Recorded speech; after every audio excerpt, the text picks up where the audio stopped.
Selamat sore teman-teman semua. Oke, baik.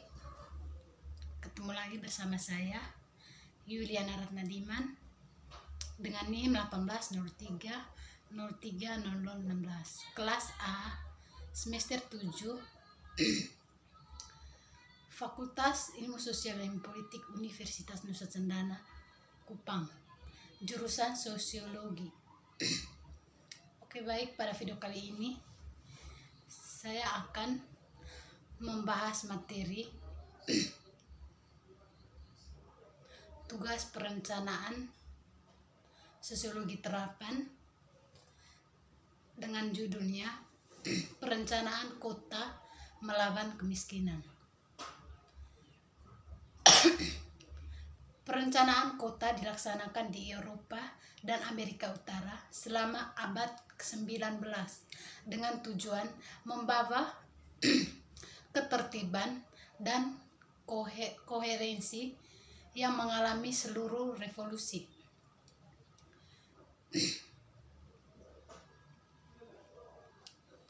Industri baru, arus migrasi dari daerah pedesaan ke permukiman perkotaan, tanpa masuk juga banyak detail untuk digarisbawahi bahwa perencanaan kota pada dasarnya dipahami sebagai instrumen teknis dan sebagai metodologi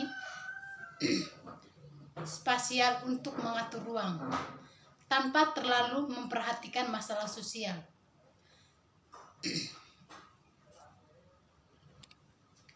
Sebagai institusi manusia, kota merupakan cerminan sejarah umat manusia yang deskripsi, analisis, dan pendalaman secara bertahap disesuaikan dan didukung oleh berbagai disiplin ilmu, kemajuan teknologi dan humanistik, visi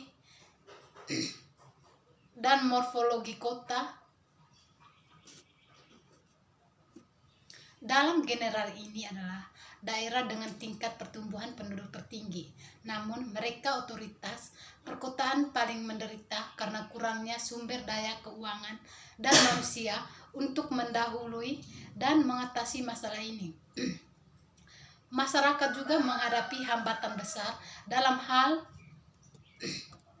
manusia dan material, pencemaran sumber daya alam, informasi, kegiatan ekonomi, dan disfungsi dalam proses pengambilan keputusan dan pemerintahan di tingkat lokal dan regional. Urbanisasi inilah yang di dekade mendatang akan menempatkan kota-kota ini di bawah tekanan yang meningkat, terutama mengingat bahwa 95% dari pertumbuhan perkotaan di masa depan terutama berdampak pada negara-negara berkembang.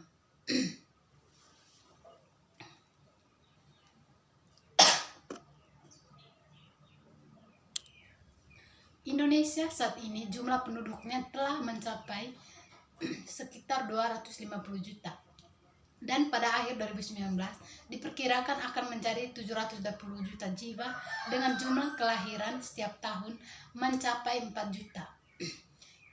Ini suatu hal yang perlu kita cermati bersama.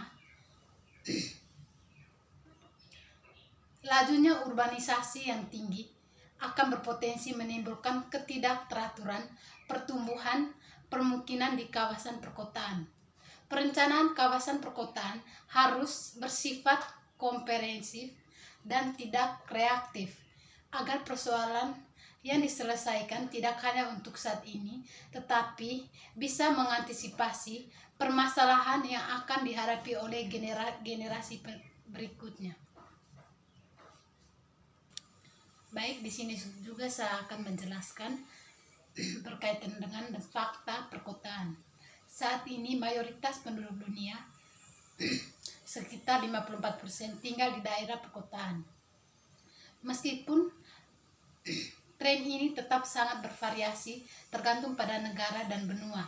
Tampaknya di Eropa dan Amerika, keduanya utara Amerika dan Amerika Latin, populasi perkotaan telah mencapai sekitar 80%, dibandingkan kurang dari 50% di Asia dan Afrika.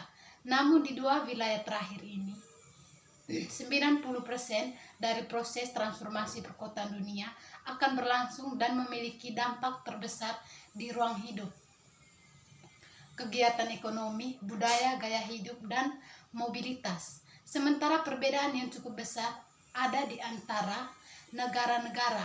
Hal yang sama dapat dikatakan tentang kota. Meskipun sebagian besar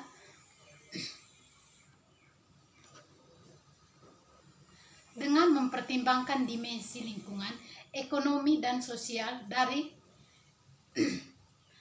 berlanjutan mampu berkembang secara mandiri,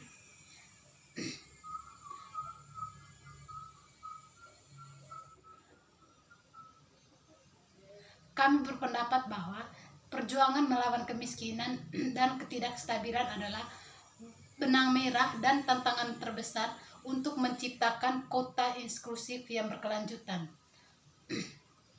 Untuk memulai masalah lingkungan harus dianalisis mengingat kehidupan perkotaan menghasilkan limbah dan pencemaran sumber daya alam, air, udara, dan tanah. Yang terakhir berdampak negatif terhadap kesehatan individu ketika sumber kontaminasi dan efek tidak dipantau.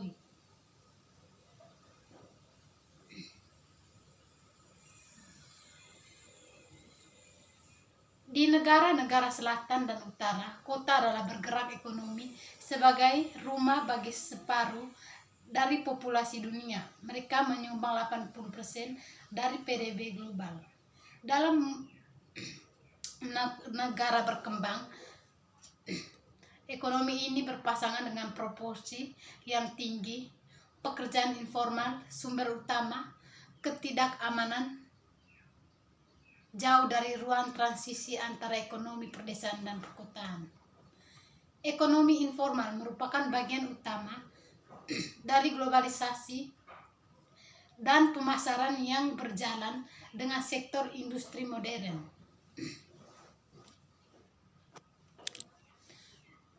Urbanisasi tren global.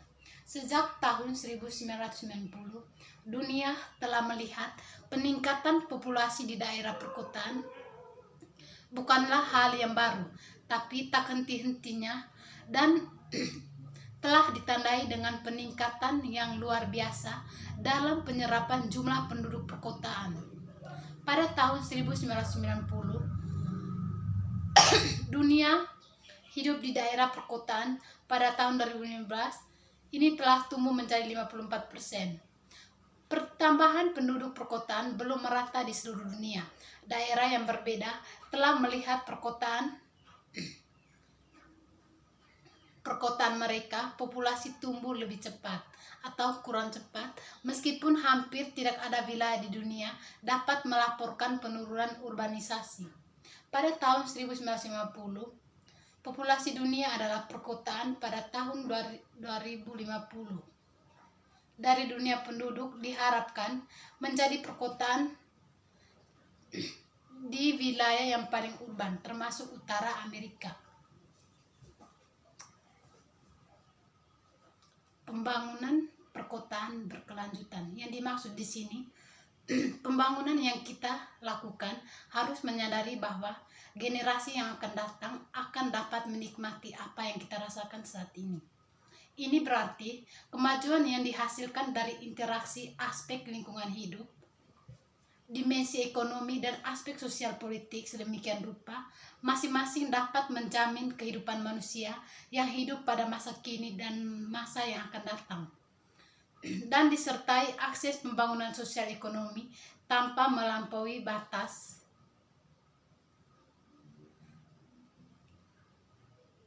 lingkungan. Pembangunan perkotaan harus mengedepankan rasa keadilan dan sebagai jaringan sosial, serta pelestarian kawasan lama untuk menyediakan memori berotonomi melalui perencanaan dan pengelolaan baru akan efektif jika terintegrasi dengan strategi pengelolaan penggunaan lahan dan lingkungan.